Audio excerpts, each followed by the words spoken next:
If you're struggling emotionally right now, take a slow breath. It doesn't mean you're weak or broken. It simply means you've been holding on for a very long time.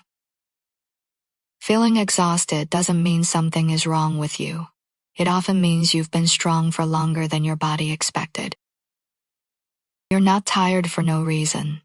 Sometimes exhaustion is simply the weight of everything you've been carrying silently. Being drained doesn't mean you lack motivation. It can mean you've been giving without enough space to recover. Constant tiredness isn't always about effort. Sometimes it's about how little rest you've allowed yourself. Feeling worn down doesn't mean you're failing. It often means you've been adapting to too much for too long. Exhaustion can be a signal, not that you're weak, but that something in your life has been heavy for a while. Being tired all the time doesn't mean you're doing life wrong. It may mean you haven't felt safe enough to rest. Feeling low on energy doesn't always come from today. Sometimes it's the result of many days without relief. You don't have to prove anything to explain your exhaustion. Sometimes being tired is just being human for too long without rest. You tell yourself it's temporary, that you'll figure it out later. But your body has been paying the cost quietly the whole time. You keep going by being reasonable, understanding, patient even when rest keeps getting postponed again and again. Saying, "I can handle it," has helped you survive, but surviving isn't the same as feeling okay or feeling rested inside. You learn to stay functional instead of listening, because stopping never felt like an option, and rest always seemed like something to delay. You call it discipline or responsibility, but sometimes it's just exhaustion wearing a brave name, one that no one questions anymore. You don't complain, you adapt, and over time that adaptation becomes the reason you're so tired, without you even noticing when it started. You keep telling yourself to push a little longer, without asking what pushing has already taken from you. You've gotten very good at functioning on low energy, so good that no one notices how depleted you feel. You learn to minimize your own needs, because it felt safer than asking for space or rest, or risking being seen as too much. Holding everything together became a habit, but habits can quietly cost more than we realize, especially when they never include rest. You don't have to solve everything to deserve rest. Noticing your exhaustion is already a form of care. Rest doesn't always come from stopping everything. Sometimes it begins with allowing yourself to pause without guilt. You're allowed to need space, even if you don't yet know what will change afterward. Needing space doesn't require a full plan. Not everything that drains you needs to be confronted right now. Some things can simply be set down without explanation or decision. Healing doesn't always look like progress. Sometimes it looks like less pressure and fewer demands placed on yourself. You're not behind for needing rest. You're responding to what your body has been carrying. It's okay if clarity comes slowly. Rest can come before answers, and understanding doesn't have to arrive first. You don't need to explain your exhaustion. Listening to it is enough for now, without fixing or justifying anything. Choosing kindness toward yourself doesn't mean giving up. It means you're no longer fighting yourself. You don't have to fix anything today.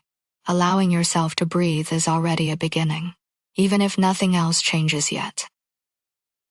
You tell yourself you'll rest once things calm down, but calm rarely arrives on its own, and your body keeps waiting. You learn to keep going by ignoring the signals, not because you wanted to, but because stopping once felt too risky. Being capable became your identity, and slowly exhaustion became something you stopped questioning. You've been strong in ways that don't get noticed, especially the kind that never gets acknowledged as effort. You don't slow down because everything is fine. You slow down because your system has been compensating for too long. You learn to keep functioning even when joy felt distant, because stability mattered more than feeling good. You kept adapting without realizing the cost, until tiredness became your normal state, something you stopped questioning every day. You don't notice how much you've been holding until your body starts asking for release in quiet ways. You don't need to trace every reason for your exhaustion. Sometimes noticing it is enough to begin easing the weight. You're allowed to loosen your grip, not because you're giving up, but because holding everything forever was never the plan. You don't realize how tense you've been until your body forgets what relaxed even feels like anymore. You've been managing yourself so carefully that rest started to feel unfamiliar instead of natural. You learn to stay alert even in safe moments, because slowing down once felt unpredictable. You've been listening outward more than inward, adjusting constantly while your own signals faded into the background. Your body has been carrying what your mind kept postponing, asking for attention in quieter and quieter ways. You don't need another reason to justify your fatigue. Feeling it is already information enough. Letting yourself slow down may feel unfamiliar, but unfamiliar doesn't mean unsafe anymore. You're allowed to reconnect with what feels gentle, even if you forgot how long ago that was. Rest doesn't have to be earned after collapse. It can begin before everything falls apart. You're allowed to soften now, not because everything is solved, but because you no longer have to hold everything alone. You don't always notice when you're overwhelmed because you've learned to keep going quietly and your system has been staying alert for too long. You've been holding yourself together in ways that don't look dramatic from the outside, but constant self-control can drain more energy than visible struggle. Rest may feel uncomfortable at first when your body is used to staying on guard, and slowing down can feel strange before it ever feels safe.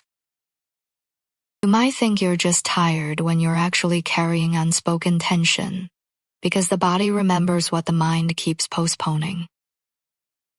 You've learned to stay composed even when something inside is asking to soften, and staying functional helped you survive, but doesn't always help you recover. Not all exhaustion comes from effort, because some of it comes from staying present in places where you never fully relax.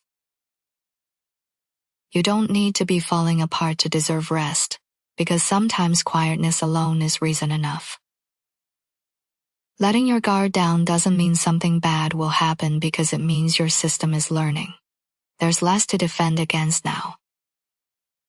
You don't have to explain why you're tired in order to take yourself seriously, because listening is already a form of care. You don't have to fix anything today, because allowing yourself to breathe is already a beginning. You may not feel stressed in obvious ways, but your body has been holding tension quietly, while you keep moving through each day. You've learned to stay alert, even during calm moments, because your system remembers times when relaxing didn't feel safe. Feeling constantly on can become normal when slowing down once came with consequences you had to manage alone. You might not notice how guarded you are until your body struggles to settle even when nothing is wrong. Staying prepared for what might happen can quietly replace your ability to feel present where you are. Your body learned to prioritize safety over ease, and now relaxation feels unfamiliar instead of natural. You don't need a clear memory to explain your tension, because the body often reacts before words are available. Being cautious kept you protected for a long time, but it doesn't have to control every quiet moment now. You're allowed to notice when your guard is still up without forcing yourself to drop it all at once. Letting safety grow slowly is still safety, and your body can learn that pace without being rushed. You may have learned to relax your face and tone while your body stayed quietly braced underneath. You've been functioning so smoothly that the effort it takes to stay steady has almost disappeared from view. When rest feels unfamiliar, it's often because your system learned to associate calm with uncertainty. You might feel safe in your mind while your body is still waiting for permission to soften. Holding yourself together became second nature, long before anyone asked how it was costing you. You don't need to force your nervous system to trust immediately, because safety can be learned gradually. Noticing small signs of ease is enough for now, and your body can take it from there. You're allowed to let comfort arrive in moments, instead of expecting it to stay all at once. You don't have to stay vigilant to stay safe anymore, because your body is already learning the difference. It's okay to move at the pace your body chooses, while safety quietly becomes part of your everyday experience.